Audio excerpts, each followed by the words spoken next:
আপনারা অনেক সময় বলেন সমাধানটা কোথায়, খালি সমস্যার কথা বলছেন। আজ সমাধান একেবারে হাতে নিয়ে বসেছি, কিন্তু তার আগে সমস্যার কথাগুলো একটু জানতে হবে। রোগ কি সেটা তো আগে জানতে হবে, তারপর তো তার চিকিৎসার দিকে আমরা এগোবো। দেখুন, বিষয়টা হচ্ছে স্বাস্থ্য, পরিষেবা, পরিকাঠামো।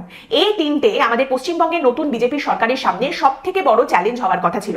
তার কারণ অন্যান্য জিনিস, ধরুন শিল্প, বিনিয়োগ, এগুলো তো আস্তে আস্তে হবে, আস্তে আস্তে আসবে, কিন্তু ইমিডিয়েটলি দৈনন্দিন মানুষের কি দরকার? একজন মানুষ তিনি অসুস্থ হয়ে পড়েছেন বা একটা অ্যাক্সিডেন্ট হয়েছে, সঙ্গে সঙ্গে তাকে স্বাস্থ্য ব্যবস্থার কাছে যেতে হবে, তার ট্রিটমেন্ট, তার চিকিৎসার প্রয়োজন, এবং তার সঙ্গে রয়েছে পরিষেবা। যে পরিষেবাটুকু মানুষের পাওয়ার কথা সেইটুকু যেন সঠিকভাবে সঠিক সময় মানুষ পান, সেখানে কোনো রকম কোনো কাটমানি, ঘুষ, এই সব কিছু ছাড়া, কোনো রকম হেনস্থা ছাড়া যাতে মানুষজন পরিষেবা পান, সেরকম একটা সিস্টেম তৈরি করা। এবং তার সঙ্গে পরিকাঠামো। আমি রাস্তা দিয়ে হাঁটছি, আমার মাথার উপরে ব্রিজটা ভেঙে পড়বে না, কিংবা রাস্তায় যে জলটা জমেছে সেটা আমার ঘরের ভেতরে ঢুকে এসে আমার গোড়ালি ডুবিয়ে দেবে না, অথবা জল জমা রয়েছে এমন যে সেখান দিয়ে হাঁটতে গিয়ে বিদ্যুৎস্পৃষ্ট হয়ে আমি মরে যাব না। তো এইগুলো দরকার। কিন্তু এর মধ্যেও সব থেকে আগে যেটা দরকার, সবার আগে যেটা করা দরকার, সেটা হচ্ছে আমার মনে হয় স্বাস্থ্য।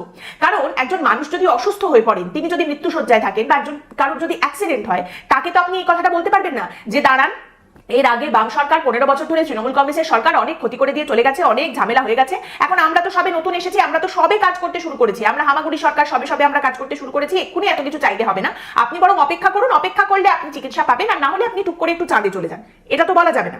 দেখুন, মমতা বন্দ্যোপাধ্যায় সরকারের আমলে যখনই স্বাস্থ্য পরিষেবা সংক্রান্ত কোনো রকম কথা হতো, স্বাস্থ্য ব্যবস্থা সংক্রান্ত কোনো রকম কোনো প্রশ্ন উঠে আসতো, মমতা বন্দ্যোপাধ্যায় একটা হারমোনিয়াম আর তবলা নিয়ে বসে পড়তেন। হারমোনিয়ামটার নাম ছিল আমি আর কত করব, তবলার নাম ছিল আমি তো সব করে দিয়েছি। কথায় কথায় তিনি সুপার স্পেশালিটি হাঁকাতেন। এবং মমতা বন্দ্যোপাধ্যায়ের সুপার স্পেশালিটি হাসপাতালের স্পেশালিটি এটাই ছিল যে কোথাও বিরাট বড় বড় বিল্ডিং হয়ে পড়ে রয়েছে, ভেতরে কিচ্ছু নেই, কোথাও কোটি কোটি টাকার সরঞ্জাম পড়ে পড়ে নষ্ট হচ্ছে কারণ সেগুলো চালানোর মতো কেউ নেই, কোথাও ডাক্তার নেই, নার্স নেই, টেকনিশিয়ান নেই, কোথাও আবার সবই আছে, একটা জেনারেটর নেই, এবং সেই কারণে কারেন্ট যাওয়া মানেই সেখানে সমস্ত কিছু একেবারে ধপাস।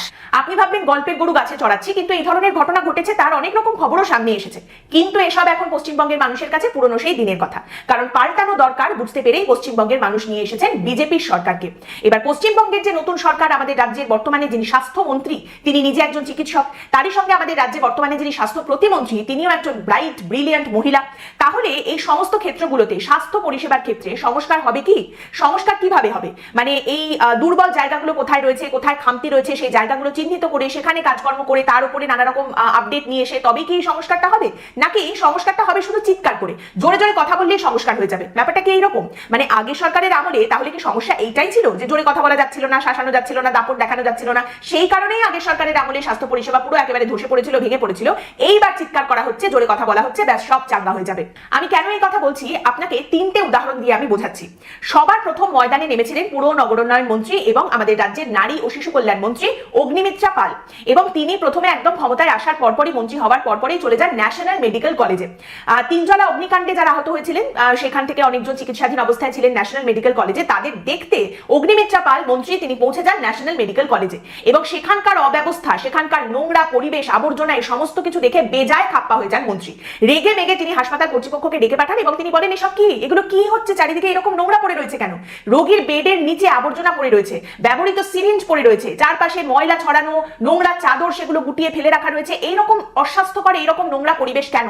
এবং তারই সঙ্গে মন্ত্রী হাসপাতাল কর্তৃপক্ষকে বলেন, কবে পরিষ্কার করবেন এগুলো, এক্ষুনি পরিষ্কার করুন, তাড়াতাড়ি করুন, এসব কিন্তু একদম চলবে না। সাধারণ মানুষজন, গরিব মানুষজন, তারা যাদের কাছে সামর্থ্য নেই একটা বেসরকারি হাসপাতালে যাওয়ার, তারা সরকারি হাসপাতালে পরিষেবা নিতে আসেন, তাদের এই পরিবেশ দিতে হবে? একেবারে না, এগুলো কিন্তু একদম চলবে না। অত্যন্ত প্রশংসনীয় একটা উদ্যোগ, মিডিয়ারও এই বিষয়টা প্রচন্ড পছন্দ হয়, এবং সেই নিয়ে চারিদিকে নানা রকম শিরোনামও হতে শুরু করে দেয়। নতুন সরকার, নতুন মন্ত্রী, তারা কত তৎপর, কত তাড়াতাড়ি তারা পদক্ষেপ নিচ্ছেন, একদম গিয়ে অ্যাকশন মোডে তারা চলে গেছেন। কিন্তু প্রশ্নটা হলো যে অ্যাকশন কি সত্যিই দেখা গেল? পদক্ষেপ কি সত্যিই দেখা গেল? আজ যদি আপনি ন্যাশনাল মেডিকেল কলেজে যান, তাহলে চারিদিকে একদম পরিষ্কার মনোরম পরিবেশ দেখতে পাবেন, একদম সুন্দর, সমস্ত কিছু বদলে গেছে, কোথাও কোনো রকম নোংরা নেই, কোথাও অব্যবস্থা নেই, এই পরিবেশ কি আপনি দেখতে পাবেন? এর উত্তর আপনারও জানা, আমারও জানা, এবং আমরা জানি এটা হবে না, বা আমরা এই আতঙ্কে ভুগি যে এটা হবে না, তার কারণ হচ্ছে আমরা দীর্ঘদিন ধরে, বছরের পর বছর ধরে এটাই দেখে আসছি যে এগুলোর কোনো ফলো আপ হয় না, কোথাও কোনো রকম ফলো আপ নেই। এর আগে 15 বছরেও আমরা অনেকবার দেখেছি, কোথাও কেউ পৌঁছে গেছেন, সেখানে গিয়ে চিৎকার করেছেন, কেন এটা হচ্ছে না, কেন এটা হবে না। তার আগেও হয়েছে, তার আগের সরকারের আমলেও এরকম দেখা গেছে যে কোথাও গিয়ে ধমকে দেওয়া হয়েছে, এটা কেন হবে না, এক্ষুনি পরিষ্কার করতে হবে, কিন্তু তারপরে তার আর কোনো ফলো আপ হয়নি, আবার সেই পরিস্থিতি যে কে সেই জায়গায় ফিরে গেছে। এবং এক্ষেত্রেও কিন্তু ভয়ের ভয়ের জায়গা সেইটাই, বা আতঙ্কের জায়গা, অনেকের বিশ্বাসের জায়গা এটাই যে এগুলো হবে না। হাসপাতালে এই যে রোগীর বেডের নিচে ব্যবহৃত সিরিঞ্জ পড়ে আছে, তাহলে হাসপাতালের বায়োলজিক্যাল ওয়েস্ট কোথায় ফেলা হয়, সেটার সিস্টেম কি, সেখানে কোথায় গন্ডগোল হচ্ছে, ভেতরে গিয়ে এই প্রশ্নগুলো কি করা হয়েছে, এখানে কোথায় এক্স্যাক্টলি সমস্যাটা সেটা চিহ্নিত করে সেখানে কোনো রকম ফলো আপ, সেখানে কোনো একটা পদক্ষেপ নেওয়া, একটা সুরাহার ব্যবস্থা করা, এগুলো কি করা হয়েছে? যদি করা না হয়ে থাকে তাহলে সেই একই ব্যাপার, একদিন আসা হবে এবং মিডিয়ার কাছে এই বিষয়টা খুবই ভালো, মন্ত্রী আসবেন, তারপর চিৎকার চেঁচামেচি করবেন, ক্ষোভ প্রকাশ করবেন, খুবই রেগে যাবেন চারপাশের পরিস্থিতি দেখে, এবং তারপর তিনি বলবেন এক্ষুনি ঠিক করে দাও, এক্ষুনি পরিষ্কার করে দাও, এবং তারপর যে কে সেই এটার কোনো রকম কোনো সুরাহা, কোনো বদল কিচ্ছু দেখতে পাওয়া যাবে না, সব সেই একই আগের পরিস্থিতিতে ফিরে যাবে। মানে সবটাই হচ্ছে মিডিয়া সার্কাস, কোনো বুনিয়াদি পরিবর্তন নেই। যেমন ধরুন আমাদের রাজ্যের স্বাস্থ্য প্রতিমন্ত্রী বর্তমানে যিনি, সুমনা সরকার, তিনি মনে হয় অনিল কাপুরের নায়ক সিনেমা থেকে খুব ইন্সপায়ার্ড, মনে হয়, আমি ভুলও হতে পারি। তো তিনি কি করেছেন, খবর যেটা সামনে আসছে, খবরে বলা হচ্ছে যে রাত্রিবেলা প্রায় 12টার পর, 12টা সাড়ে 12টার পর গভীর রাতে মুখে মাস্ক পরে কল্যাণীর জওহরলাল নেহেরু মেমোরিয়াল হাসপাতালে ঢুকে পড়েন স্বাস্থ্য প্রতিমন্ত্রী সুমনা সরকার। একজন তরুণী, তিনি মুখে মাস্ক লাগিয়ে হাসপাতালে ঢুকেছেন, তাকে দেখে প্রথমে কিন্তু কেউ বুঝতে পারেননি যে কে এসেছেন, চিনতে পারেননি যে কে এসেছেন। এই সুযোগটাকে কাজে লাগিয়ে স্বাস্থ্য প্রতিমন্ত্রী হাসপাতালের ভেতরে ঢুকে সমস্ত কিছু খতিয়ে দেখে ফেলেন, এবং তারপর যতক্ষণে চিকিৎসক, মেডিকেল স্টাফ তারা বুঝতে পেরেছেন যে ওই তরুণী আসলে কে, ততক্ষণে সেই তরুণী সকলের কালঘাম ছুটিয়ে দিয়েছেন। কেন? সুমনা দেবী তিনি বলছেন যে তিনি কেন হাসপাতালে এইভাবে পরিদর্শন করতে এসেছেন, কারণ তিনি বলছেন আমি এই হাসপাতাল সম্পর্কে অনেক অভিযোগ পাচ্ছিলাম, রাত 10টার পরে এখানে কোনো সিনিয়র ডাক্তার থাকেন না, তাই আমি নিজের চোখে সবটা দেখে নিতে এসেছিলাম। তা কি দেখলেন তিনি? সুমনা দেবী বলছেন যে হাসপাতালের ভেতর চারিদিকে প্রচন্ড নোংরা, হাসপাতালের ভেতর এমন কোনো একটা বিভাগ নেই যেখানে নোংরা নেই। এটা অত্যন্ত নিন্দনীয় একটা পরিস্থিতি, একটা হাসপাতালের এই রকম দুর্দশা, চারিদিকে প্রচন্ড নোংরা। এবং তারই সঙ্গে তিনি বলছেন ইমার্জেন্সিতে ডাক্তার নেই, এবং রাত 10টার পরে কোনো সিনিয়র ডাক্তার এখানে থাকেন না, সবটাই জুনিয়র ডাক্তারদের দিয়ে করানো হয়। তারই সঙ্গে হাসপাতালের যে হোস্টেল, সেখানকার নিরাপত্তার অবস্থা এত খারাপ, সেটা দেখেও ক্ষোভ প্রকাশ করেন সুমনা সরকার, এবং তিনি বলেন হোস্টেলে কোনো নিরাপত্তা নেই, একেবারে ওপেন টু অল, কে ঢুকছে কে বেরোচ্ছে সেরকম কিছু দেখার জায়গা নেই, এবং হোস্টেলের ভেতরেও প্রচন্ড নোংরা। আমি চাইলেই মিডিয়া নিয়ে সেখানে যেতে পারতাম, কিন্তু আমি সেই ছেলেগুলোর ভবিষ্যৎ বা ফিউচার নষ্ট করতে চাইনি, কিন্তু আমি ওদের আজ ওয়ার্নিং দিয়ে এসেছি। অত্যন্ত ভালো কথা, আপনি পদক্ষেপ নিয়েছেন, ওয়ার্নিং দিয়ে এসেছেন, কিন্তু আপনি এই যে ওয়ার্নিং দিয়ে এলেন, এইবার কয়েকদিন পরে যদি এই জওহরলাল নেহেরু মেমোরিয়াল হাসপাতালে যাওয়া হয়, তাহলে কি দেখা যাবে যে সেখানে সবকিছু পরিষ্কার হয়ে গেছে, সমস্ত সঠিকভাবে কাজকর্ম হচ্ছে, সময় মতো হচ্ছে, নিরাপত্তা একদম সুন্দর হয়ে গেছে? এই পরিস্থিতিকে দেখতে পাওয়া যাবে? আপনি যাদের ওয়ার্নিং দিয়ে এলেন, আপনার ওয়ার্নিং এর পর তারা আদৌ সেই কাজগুলো ঠিক করে করছে কিনা, সেটা কি আরেকবার আপনি মুখে মাস্ক পরে দেখতে যাবেন? এই ফলো আপটা কি আপনি করতে যাবেন, নাকি সেটার আর কোনো শিরোনাম, সেটার কোনো হেডলাইন, কোনো খবর, কোনো আপডেট, কোনোটাই আমরা দেখতে পাবো না? এই যে আপনি গিয়ে ইনস্ট্রাকশন দিলেন, আপনি পরিষ্কার করার কথা বললেন, এবং সেখানকার যারা আপনার পায়ে লুটিয়ে পড়ে ইয়েস ম্যাম আমরা সব করে দেবো, সব ঠিক করে দেবো বললেন, তারা আদৌ আপনার কথা মতো, আপনার ইনস্ট্রাকশন মতো কাজকর্মগুলো করছে কিনা সেটা দেখবে কে, তার গ্যারেন্টিটা কে দেবে? একদম শেষে যার কথা বলবো তিনি হচ্ছেন আমাদের রাজ্যের স্বাস্থ্যমন্ত্রী শারদ মুখোপাধ্যায়। তিনি নিজে একজন অ্যাকমপ্লিশড চিকিৎসক, তিনি নিজে খুব ভালো করে জানেন স্বাস্থ্য পরিষেবা পরিকাঠামো সেগুলো কি করে চলে, এবং সেই কারণেই সংস্কারের কোথায় কোথায় কিভাবে প্রয়োজন রয়েছে সেটা নিশ্চয়ই তিনি খুব ভালো করেই জানেন এবং বোঝেন। এবং তার মানে আমাদের রাজ্যের স্বাস্থ্যমন্ত্রী জেলা সফর থেকে যে চিত্রগুলো সামনে উঠে এলো, সেগুলো কিন্তু বেশ বৈচিত্র্যময়। বিভিন্ন হাসপাতালে তিনি ভিজিট করছেন, সারপ্রাইজ ভিজিট করছেন, যেমন এগরা হাসপাতালে তিনি গেছেন, এবং সেখানকার পরিস্থিতি, চিকিৎসা পরিষেবা সেসব নিয়ে প্রচন্ড ক্ষোভ প্রকাশ করেছেন স্বাস্থ্যমন্ত্রী শারদ মুখোপাধ্যায়। হাসপাতালের সুপার, অ্যাসিস্ট্যান্ট সুপারকে ডেকে তাদের রীতিমতো তিনি ধমকেছেন, এবং সেখানে রোগীর পরিবারের লোকজন যারা ছিলেন তাদের সঙ্গে কথা বলে তাদের কি ক্ষোভ, কি সমস্যা রয়েছে সেগুলো তিনি জেনেছেন। তারপর হাসপাতালের যে ইমার্জেন্সি বিভাগ, সেটা নিয়েও তিনি ক্ষোভ প্রকাশ করেছেন। এইভাবেই ধমকাতে ধমকাতে এগোচ্ছেন স্বাস্থ্যমন্ত্রী। তিনি কিন্তু আরজিকর হাসপাতালেও পৌঁছেছিলেন। আপনারা জানেন আরজিকর সেই অভয়াকাণ্ডের সঙ্গে জড়িত যে আরজিকর হাসপাতাল, সেখানে পৌঁছে সেখানকার পরিস্থিতি নিয়েও প্রচন্ড রেগে যান চিকিৎসক, এবং সেখানে কেন চারিদিকে নোংরা রয়েছে, কেন হাসপাতালে সঠিকভাবে পরিষেবা পাওয়া যাচ্ছে না, রোগীর পরিবারের তরফ থেকে যে অভিযোগগুলো করা হচ্ছে সেই নিয়েও কিন্তু তিনি হাসপাতাল কর্তৃপক্ষকে রীতিমতো একদম বলে এসেছেন যে সব ঠিক করতে হবে। এবং তারই সঙ্গে স্বাস্থ্যমন্ত্রী 48 ঘন্টার সময় বেঁধে দিয়েছেন হাসপাতাল কর্তৃপক্ষকে, যে 48 ঘন্টার মধ্যে কিন্তু একদম পরিষেবা ঠিকঠাক করতে হবে। স্বাস্থ্যমন্ত্রী বলেছেন সংশ্লিষ্ট আধিকারিকদের সজাগ করা হয়েছে, নির্দিষ্ট সময় বেঁধে দেওয়া হয়েছে, বেঁধে দেওয়া সময়ের পরে আমি আবার আসবো, চোখে পড়ার মতো পরিবর্তন হয়েছে কিনা আমি দেখে যাব। এইটা জুলাইয়ের মাঝামাঝির ঘটনা, আমরা এখন দাঁড়িয়ে রয়েছি অগস্টের একদম শুরুতে। তো এই যে নির্দিষ্ট বেঁধে দেওয়া সময়ের পরে যাওয়ার কথা ছিল, সেটা কি স্বাস্থ্যমন্ত্রী গেছেন? কেউ আপনারা জানেন স্বাস্থ্যমন্ত্রী গেছেন বলে? স্বাস্থ্যমন্ত্রী এইভাবেই নিদান দিতে দিতে এগোচ্ছেন। যেমন ধরুন হাসপাতালের যে দালাল চক্র, সেইটাকে আটকানোর জন্য এবং এই দালালদের ধরার জন্য নতুন একটা নিদান দিয়েছেন স্বাস্থ্যমন্ত্রী শারদ মুখোপাধ্যায়। তিনি বলছেন এই দালালদের ধরার জন্য এবং আটকানোর জন্য হাসপাতালের কর্মীদের নির্দিষ্ট ব্যান্ড পড়তে হবে। হাসপাতালের ডাক্তার, নার্স, অন্যান্য যে কর্মীরা রয়েছেন, রোগী এবং রোগীর পরিবারের লোকজন, তাদের সকলের হাতে একটা নির্দিষ্ট ব্যান্ড থাকবে, যেটা দেখে চেনা যাবে যে তারা হাসপাতালের কর্মী। তা বাদ দিয়ে যাদেরই হাসপাতাল চত্বরে দেখতে পাওয়া যাবে তাদেরকে দালাল হিসেবে চিহ্নিত করা হবে, এবং তারপর তাদের বিরুদ্ধে যা ব্যবস্থা নেওয়া সেগুলো সেগুলো নেওয়া হবে, অত্যন্ত ভালো কথা। কিন্তু সমস্যাটা হচ্ছে একজনের হাত থেকে ব্যান্ড খুলে অন্য আরেকজন পড়ে নেবেন না, তার গ্যারেন্টিটা কোথায়? এবং পশ্চিমবঙ্গের বুকে এরকম ঘটনা কেউ ঘটাবেন না, এ তো মানে বিজেপিরও সব থেকে বড় সব থেকে কট্টর সমর্থক যিনি আছেন তিনিও বিশ্বাস করবেন না। যেখানে একজন লোক আরেকজনের ব্লাড কার্ড নিয়ে রক্ত তুলে নিচ্ছে, রোগীর আত্মীয় সে যে খোঁচর দালালরা ঢুকে পড়ছে, সেখানে একটা ব্যান্ড আটকাতে পারবে এই সমস্ত কিছু? একজনের হাত থেকে খুলে আরেকজন ব্যান্ড করে ঢুকে যেতে পারবে না? এই সময় আপনি বলবেন খালি সমস্যার কথা একের পর এক বলে চলেছেন, তো উপায় কিছু নেই, সমাধান নেই। ওই যে বললাম, সমাধান আমি আজ হাতে নিয়েই বসেছি। কিন্তু তার আগে আমার সরকারের কাছে প্রশ্ন হলো, এই সরকারের পরিকল্পনা কি? এই স্বাস্থ্য ব্যবস্থার সংস্কারের জন্য সরকারের পরিকল্পনাটা কি?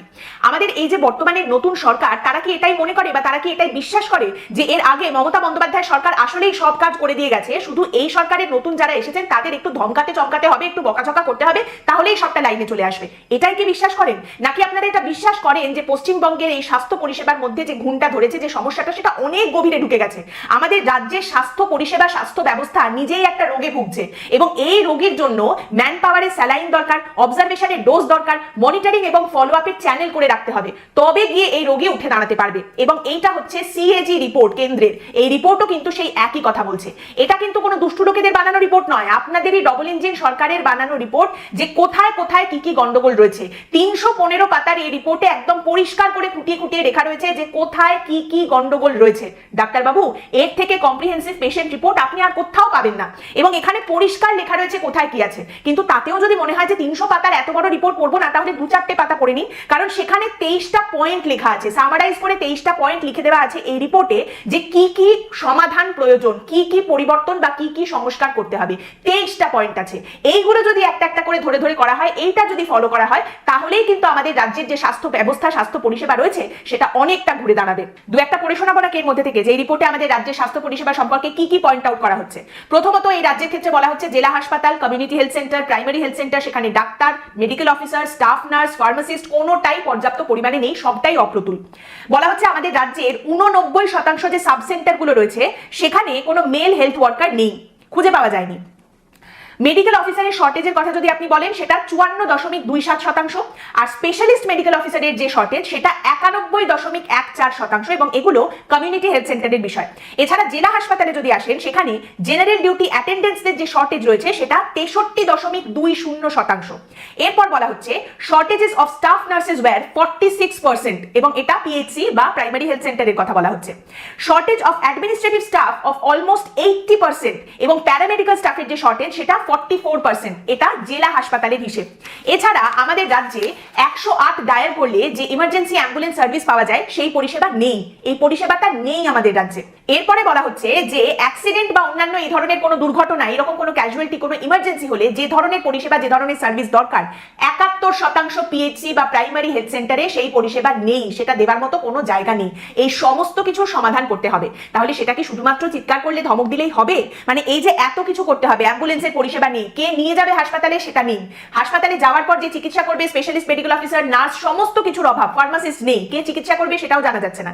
এদিকে আপনারা চিৎকার করছেন রেফার করা যাবে না, শহরের হাসপাতালে রেফার করবেন না, রেফার করবেন না, রেফার করা যাবে না। আচ্ছা, রেফার না করে সেখানে যারা রয়েছেন হাসপাতালের কর্মী, তারা রুগীকে সেখানে রেখে দেবেন নিজেদের রিস্কে, নিজেদের ভরসায়, তারপর সেই রুগী মারা গেলে পেটানি খাওয়ার জন্য তারা অপেক্ষা করবেন? নাকি রুগী নিজেই সেখানে পড়ে থাকবে এটা ভেবে যে আমি যাই দেখি কখন আমি মরে যাবো সেখানে? মানে দুদিকেই প্রাণটা সস্তা হয়ে যাওয়ার পরিস্থিতি। তারই সঙ্গে আরো শুনুন, এখানে বলা হচ্ছে জেলা হাসপাতালে 63% of notified essential drugs had never been procured, যে দরকার ওষুধগুলো, যে ওষুধগুলো দরকার চিকিৎসা করার জন্য, তার 63%, 63% নেই, এবং এটা জেলা হাসপাতালগুলোর কথা বলা হচ্ছে। তাহলে এই দিয়ে চিকিৎসার পরিস্থিতি চলছে, পরিষেবা চলছে, এই হলো পরিস্থিতি। এবার এই সিএজি রিপোর্টে এই সমস্যাগুলোর কথা যেরকম লেখা রয়েছে, তেমনি সমাধানের জন্যও একেবারে পয়েন্ট করে করে লেখা রয়েছে যে কি কি করার, কি কি পদক্ষেপ নেবার দরকার রয়েছে। সেইগুলোর দিকে আপনারা এগোবেন, ধরে ধরে সেগুলো ফলো করবেন, সেটা করলেই 70% আমাদের স্বাস্থ্য পরিষেবা পরিকাঠামো ঘুরে দাঁড়াতে পারে। সেটা আপনারা করবেন, সেদিকে যাবেন, নাকি শুধু এই ধমক ধামক, চিৎকার চেঁচামেচি এই সবই চলবে? দেখুন, এবার এখানে অনেকেই বলতে পারেন যে নতুন সরকার তো সবে এসেছে, এখন তো হানিমুন পিরিয়ড চলছে, এবার এই প্রেম ভালোবাসা কতদিন আরো থাকবে এই সরকারের জন্য? যারা ভাবছেন যে এই তো সবে এসেছে, এখনই কি এত কাজ কি করে করবে, তো এই প্রেমের যে সময়টা, টাইম পিরিয়ড, এটা কতদিনের জন্য চলবে? মানে এটা কি আরো 1 বছর, 6 মাস, 1.5 বছর, 2 বছর চলবে, নাকি আগের সরকারের মতো 15 বছর ধরেই চলবে, নাকি আরেকটু বেশি? আপনারা 34 বছর নিয়ে নিন, কিংবা ইংরেজ সরকার যতদিন ছিল সেটাকে ভেবেই আমরা এগোবো, বোঝা যাচ্ছে না ঠিক। এখন বিষয়টা হচ্ছে, সম্প্রতি জানা যাচ্ছে একটা ভিডিও নাকি খুব ভাইরাল হয়েছে, এবং সেখানে নাকি দেখতে পাওয়া যাচ্ছে যে একটা হাসপাতালের জরুরি জরুরি বিভাগে ডাক্তার, ইন্টার্ন, স্বাস্থ্যকর্মী সবাই দাঁড়িয়ে রয়েছে এবং আমাদের স্বাস্থ্যমন্ত্রী শারদত্ত মুখোপাধ্যায় তিনি একটা কাল্পনিক কিন্তু বাস্তবসম্মত সংকটজনক পরিস্থিতির কথা বলছেন এবং তিনি ডাক্তার, ইন্টার্ন, স্বাস্থ্যকর্মী তাদের বলছেন, ধরুন একজন রোগী এলেন, গ্যাস্ট্রিং অবস্থায় তিনি রয়েছেন, তার পালস পাওয়া যাচ্ছে না, তাহলে এবার তার জন্য যে চিকিৎসা দরকার কত তাড়াতাড়ি আপনারা সেই সব প্রস্তুতি নিতে পারবেন, ইনটিউবেশন কত সময়ের মধ্যে করতে পারবেন, ইয়োর টাইম স্টার্টস নাও। এবার সেইখানে বেশ কয়েক মিনিট কেটে যাওয়ার পরেও নাকি সেই প্রস্তুতি করা যায়নি। ডাক্তার, স্বাস্থ্যকর্মী তারা মিলে সেই যে চিকিৎসাটার দরকার তার প্রস্তুতি করে উঠতে পারেননি এবং সেটা দেখে প্রচন্ড রেগে যান স্বাস্থ্যমন্ত্রী। 3 মিনিট পার হয়ে গেছে কিন্তু তারপরেও ইনটিউবেশনের কোনো রকম প্রস্তুতি হয়নি। সেটা দেখে স্বাস্থ্যমন্ত্রী প্রশ্ন করে, এখানে কি তাহলে রোগীদের এভাবেই মারা যেতে দেওয়া হবে? এবার আপনি বলুন স্বাস্থ্যমন্ত্রী, ধমক চমকে কি শুধু দিন কাটবে? এখানে কি রোগীদের এভাবেই মারা যেতে দেওয়া হবে? আপনার মতো আমরাও তো বলছি, dear minister, your time starts now. আজকের পর্ব এখানেই শেষ করছি। আপনাদের মতামত অবশ্যই জানাবেন। পরের দিন দেখা হবে অন্য একটি বিষয় নিয়ে আলোচনায়। ভালো থাকবেন।